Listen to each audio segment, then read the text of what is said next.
জয় জগন্নাথ। প্রিয় ভক্তবৃন্দ, আশা করি আপনারা জগন্নাথ দেবের কৃপায় সবাই ভালো আছেন, সুস্থ আছেন। আজ শুক্রবার, হিন্দু ধর্মের একটি অন্যতম উৎসব রথযাত্রা। রথে চড়ে মাসির বাড়ি যাবেন প্রভু জগন্নাথ, প্রভু বলরাম ও দেবী সুভদ্রা। রথ হলো জয়ের প্রতীক। রথ দেখলে আধ্যাত্মিক জ্ঞান বৃদ্ধি পায়। রথ টানলেও মেলে অনেক উপকার।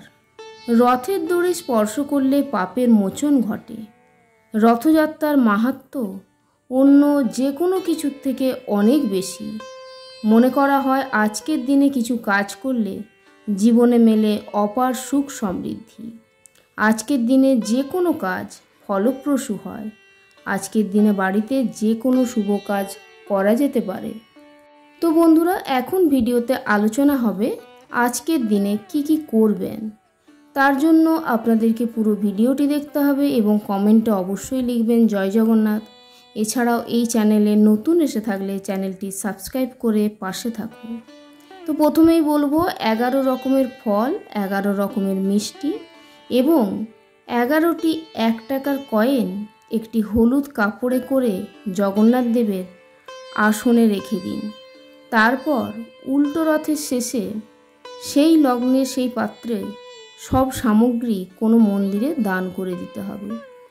তাতে মনস্কামনা আপনার পূরণ হবে।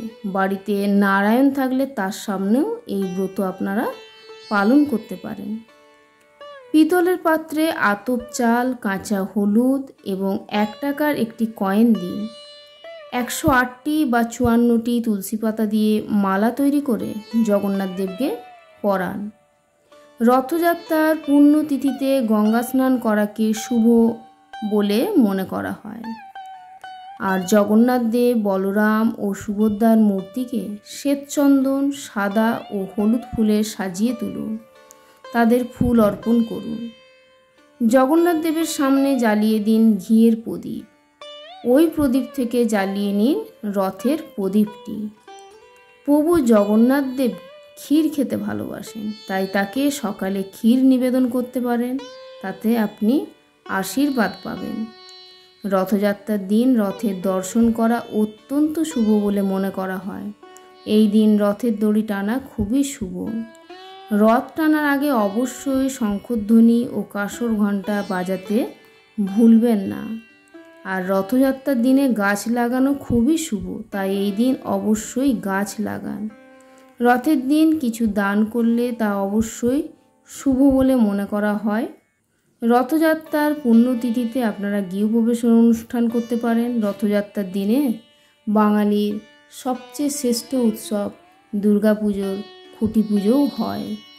তো বন্ধুরা, এখন বলবো রথযাত্রার তাৎপর্য। রথযাত্রা হলো ভগবান জগন্নাথ, বলরাম ও সুভদ্রার বিগ্রহ রথে করে গুন্ডিচা মন্দির অর্থাৎ মাসির বাড়ি পর্যন্ত যাত্রা এবং সেখান থেকে পুনরায় মন্দিরে ফিরে আসার উৎসব। এই শোভাযাত্রায় ভক্তরা রথের রশি ধরে টানেন, যা একটি পুণ্যর কাজ হিসেবে বিবেচিত হয়।